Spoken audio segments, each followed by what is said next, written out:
नमस्कार दोस्तों। तो पुनः एक बार प्रफुदाइस के इस यूट्यूब चैनल के प्लेटफॉर्म पर आप सबका स्वागत है। जैसे कि आप सब जानते हैं कि हमने जो है इतिहास को जानने का यहाँ पे हम प्रयास कर रहे हैं और इससे पहले हमने इतिहास की 3-4 क्लासें ले ली हैं और ये इतिहास का एक नया जो हिस्सा है, लास्ट जो वीडियो थी उसमें हमने आपका जो ताम्र पाषाण काल है ताम्र पाषाण काल है, इस ताम्र पाषाण काल का अध्ययन किया है। इसके अलावा यहाँ पे हमने जो है वैदिक काल के बारे में कुछ जानकारियाँ इकट्ठी की थी। मुख्य रूप से यहाँ पे हमने आर्यों के बारे में जानने का प्रयास किया है और इसके अलावा यहाँ पे जो आर्यों से संबंधित जो तथ्य थे, यहाँ पे हमने वैदिक संस्कृति के बारे में जो जानने की कोशिश की है। अब जो आज का जो वीडियो है, इस वीडियो में हम बात करेंगे ऋग्वैदिक काल की और इस ऋग्वैदिक काल को जो हम यहाँ पे समझने का प्रयास करते हैं। जैसे कि मैंने आपको लास्ट वीडियो में बताया था कि जो ऋग्वैदिक काल है इसके हमें जो पुरातात्विक साक्ष्य नहीं मिलते हैं। हालांकि देखो, पुरातात्विक साक्ष्य नहीं मिलने का मतलब है कि यहाँ पे कुछ एक दो साक्ष्य हैं लेकिन उनकी जो प्रामाणिकता है उन पे संशय है ना। इसलिए जो है यहाँ पे कहा जाता है कि यहाँ पे जो है पुरातात्विक साक्ष्य नहीं मिलते हैं। केवल जो क्या है, हमारे पास वैदिक साहित्य है। वैदिक साहित्यों के आधार पर जो है हम जो पूरा ऋग्वेद काल है, इस पूरे ऋग्वेद काल का अध्ययन करते हैं। लेकिन जो कुछ हमारे पास पुरातात्विक साक्ष्य हैं, पहले हम उनको देख लेते हैं, क्योंकि ये भी जानना जरूरी है कि ये साक्ष्य कौन से हैं, कि जिस आधार पर जो हम कह सकते हैं कि ये जो है थोड़ा बहुत जो है यहाँ से हमें क्या है ऋग्वैदिक काल की जानकारी मिलती है।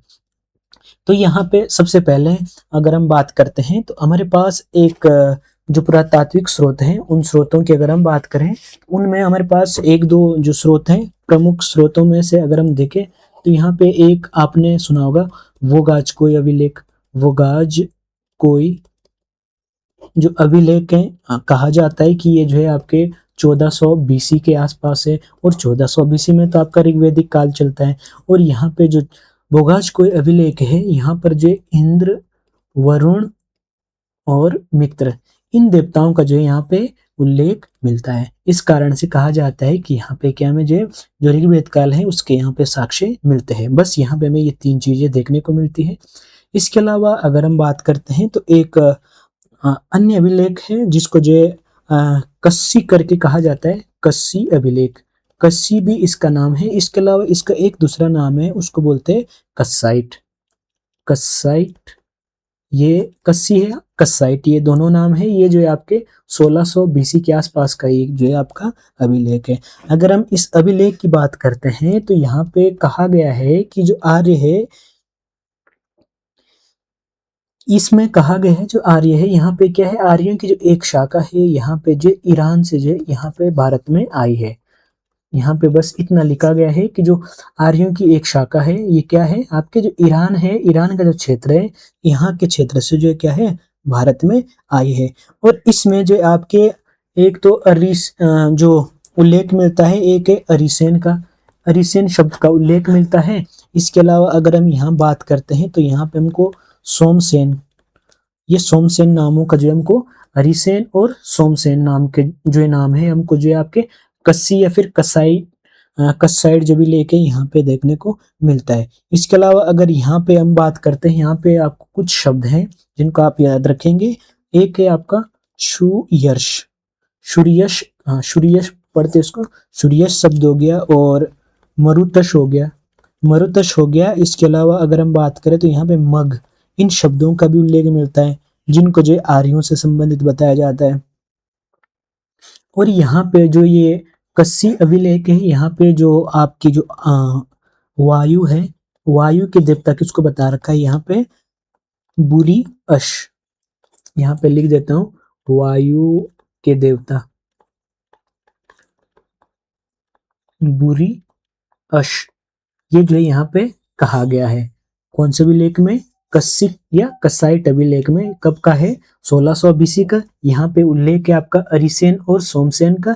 इसके अलावा जो कुछ प्रमुख शब्द है उसमें आपका सूर्यश शब्द हो गया, मरुतश हो गया, मग शब्द हो गया, इनका जो है उल्लेख मिलता है। और यहाँ पे उल्लेख किया गया है कि यहाँ पे जो है जो आर्य लोग हैं, कुछ आर्यों की एक जो एक शाखा है, ये जो है आपके जो ईरान का क्षेत्र है, ईरान के क्षेत्र से जो है भारत में प्रवेश की थी। इसके अलावा यहाँ पे हमने बात की थी जो कस्सी अभिलेख के, इस अभिलेख के अनुसार जो वायु के देवता है, वायु के देवता को जो है बुरियश नाम से जाना जाता था, है ना। तो ये हमें यहाँ पे इससे संबंधित हमको जो जानकारी है ये मिली है।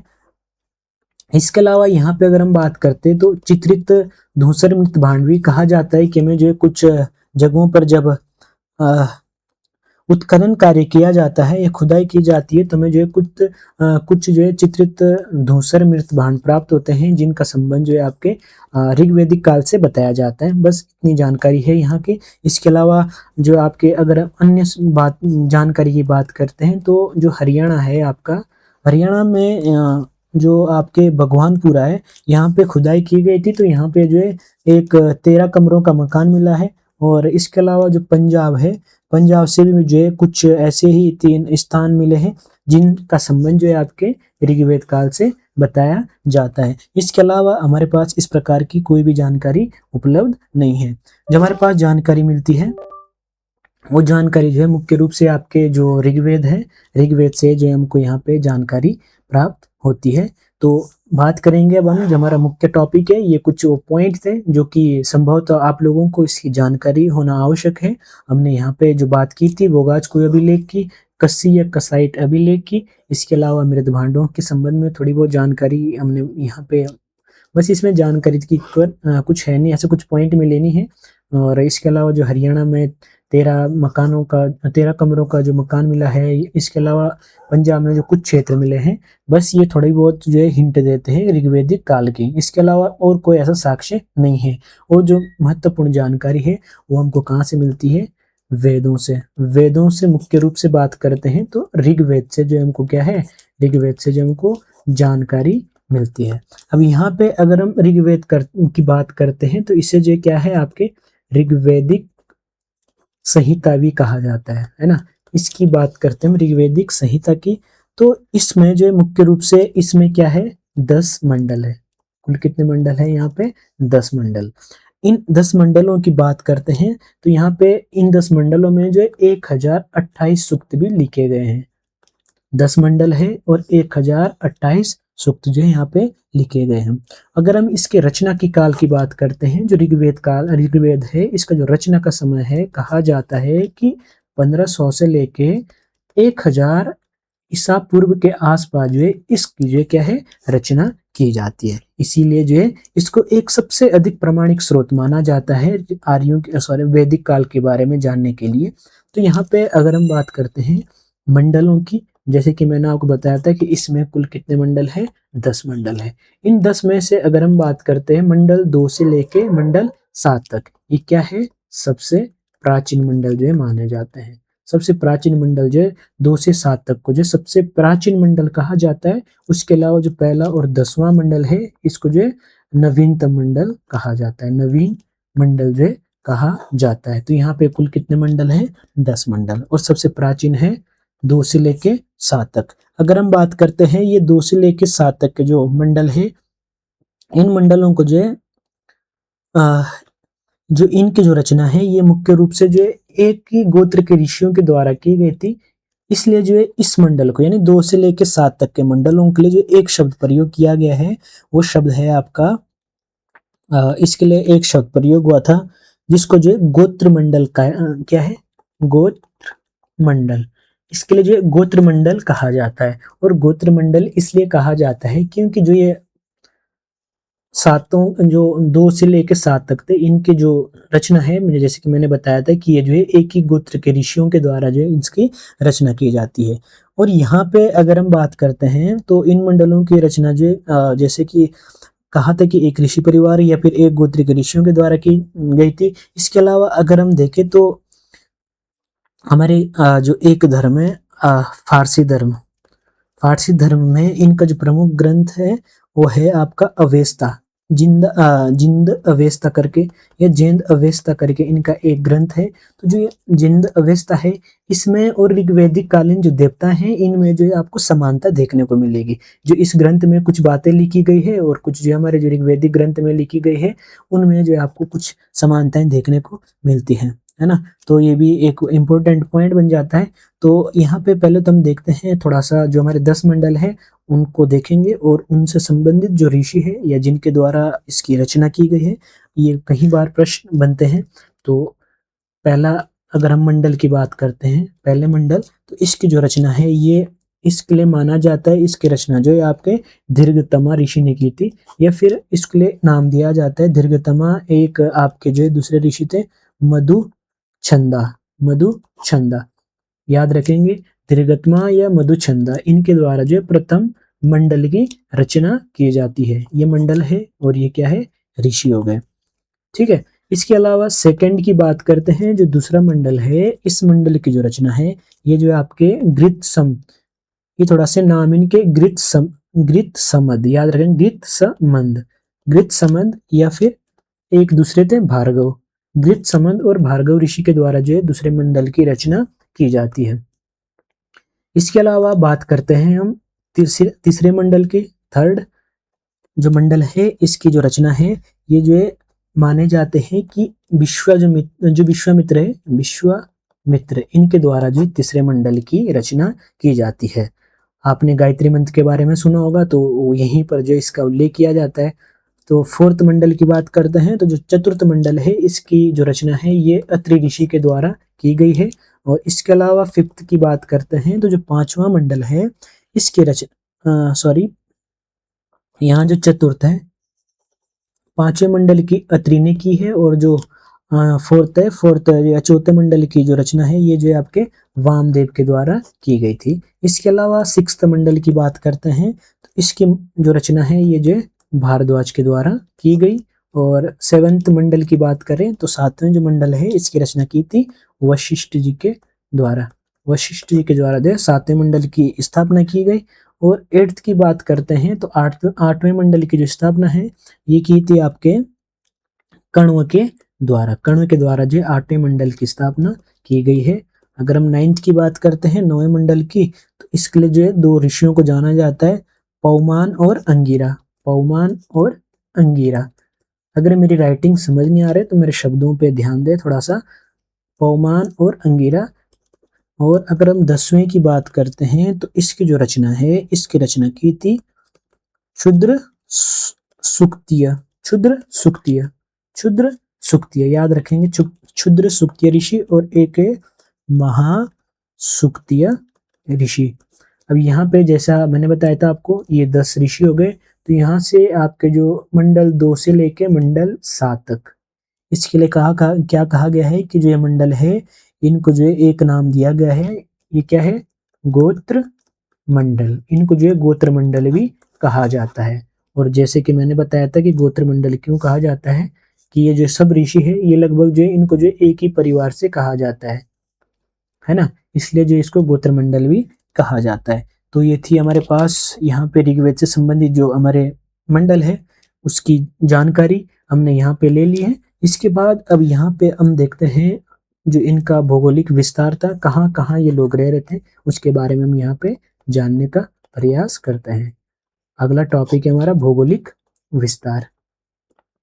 अगर हम आर्यों के या वैदिक कालीन समाज के बात करते हैं, तो इनका जो है हम भौगोलिक विस्तार की अगर बात करते हैं, तो इसकी जानकारी जो है मुख्य रूप से हमको कहाँ से मिलती है, ऋग्वेद से। ऋग्वेद में जो है ये उल्लेख किया गया है कि जो आर्य लोग थे ये जो है इनका जो निवास स्थान था ये क्या था आपका, सप्त सेंधव प्रदेश, सप्त सेंधव प्रदेश में जो है आर्य लोग क्या थे, आपके निवास करते थे। यहाँ पे क्या इसका यूज कर रखा है, सप्त सेंधव प्रदेश।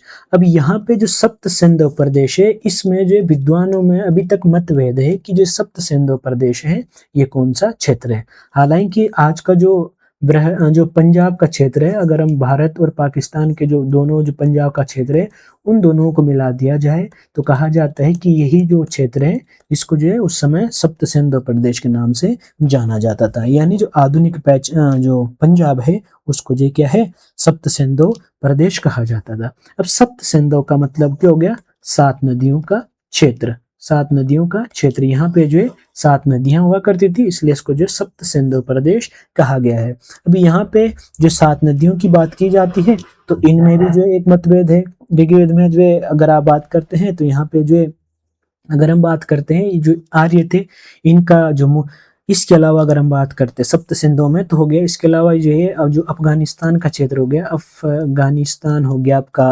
अफगानिस्तान के अलावा जो तुर्कमेनिस्तान है, तुर्कमेनिस्तान के अलावा अगर हम बात करते हैं जो पंजाब में तो रह ही रहे थे, ठीक है। इसके अलावा जो पश्चिम उत्तर प्रदेश का भाग है यहाँ पर इनका निवास था। इसके अलावा जो सतलज नदी है आपकी, सतलज नदी, और ये आपकी यमुना नदी हो गई, इसके मध्य में भी जो है आर्यों का जो है आपका निवास स्थान था। कहा जाता है कि आर्य ज्यादातर जो है सतलज नदी और यमुना नदी के मध्य जो क्षेत्र में जो ये निवास करते थे, या कह सकते हैं कि ये जो है आपका इनका मुख्य केंद्र था। और सतलज और यमुना नदी के क्षेत्र को जो है आपने, जो मैंने लास्ट वीडियो में आपको एक शब्द बोला था ब्रह्मावर्त, ब्रह्मावर्त ये शब्द प्रयोग किया गया है, ब्रह्मावर्त, ठीक है। ये एक ऋषि ने कहा था कि जो आर्य लोग हैं ये ब्रह्मावर्त क्षेत्र से आए थे। तो जो ब्रह्मावर्त का संबंध है ये जो आपके जो सतलज नदी है और यमुना नदी है, इसके जो मध्य का क्षेत्र है, इस इन दोनों दोआब नदियों का जो क्षेत्र है उसको जो है आपके ब्रह्मावर्त क्षेत्र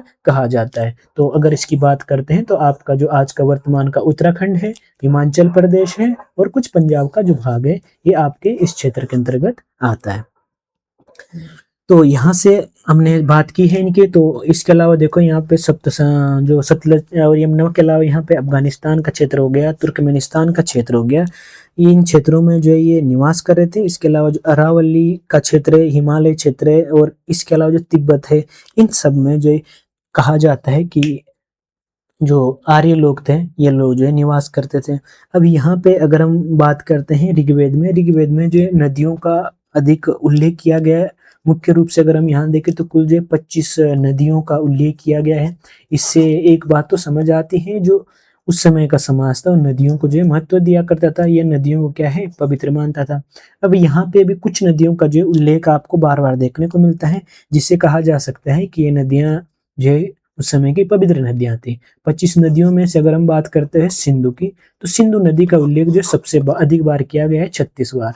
36 बार जो है आपको ऋग्वेद में जो है सिंधु का उल्लेख किया गया है। इसके अलावा अगर हम गंगा की बात करते हैं तो गंगा का उल्लेख जो है मात्र एक बार किया गया है।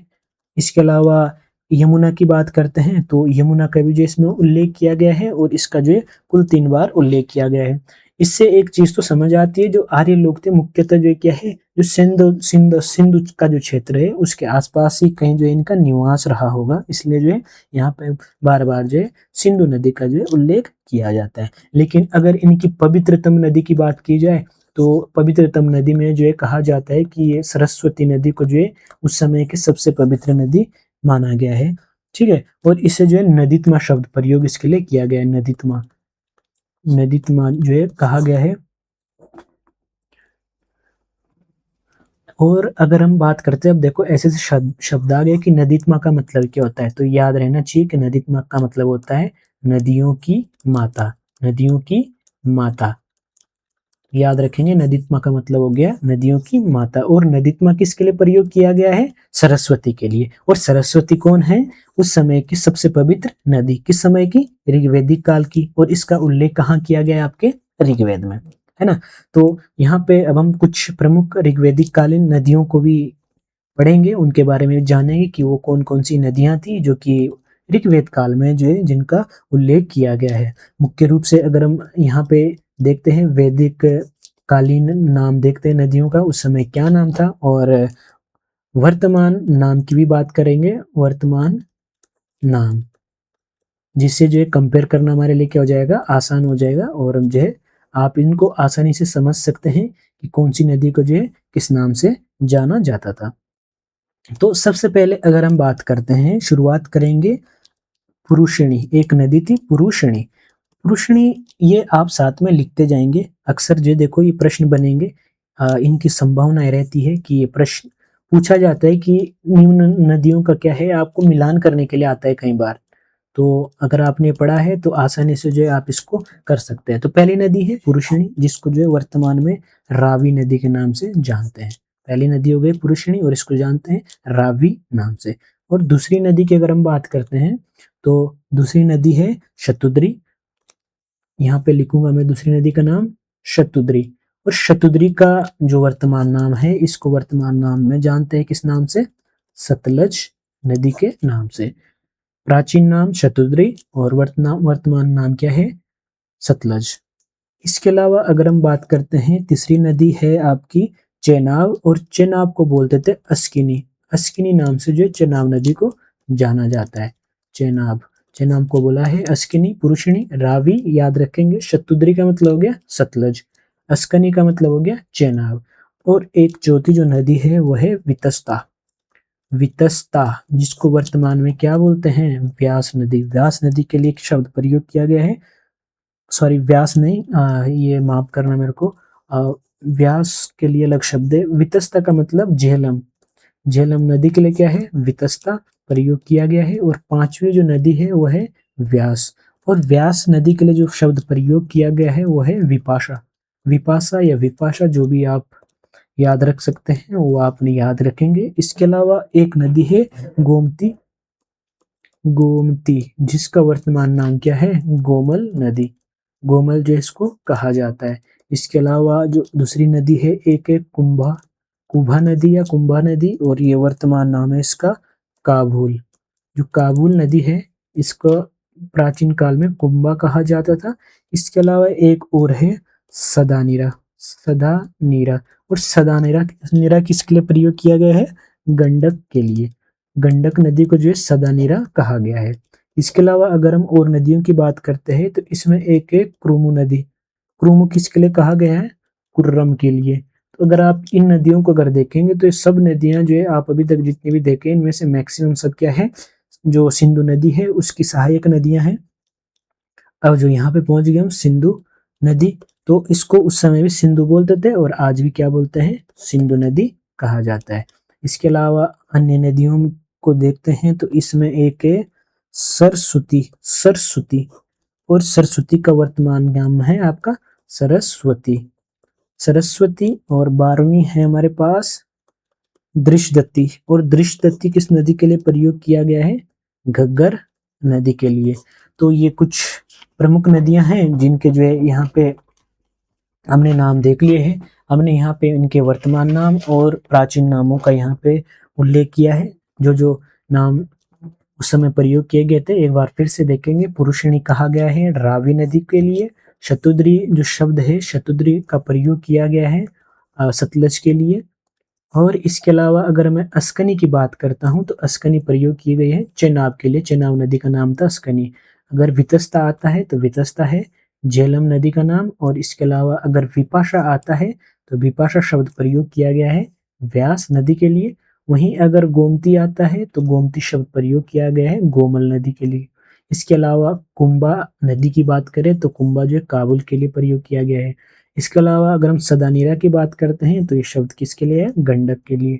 अगर क्रुमु शब्द आए तो क्रुमु किसके लिए प्रयोग किया गया है? कुर्रम नदी के लिए।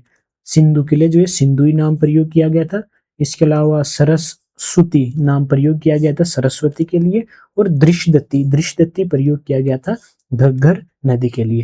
तो ये जो है कुछ प्रमुख ऋग्वैदिक कालीन नदियां थी जिनका हमने प्राचीन नाम और वर्तमान नाम जो है देखा है। अब इसके अलावा हम देखते हैं जो उस समय के प्रदेश थे। अगर हम बात करते हैं सिंधु प्रदेशों की, सिंधु प्रदेशों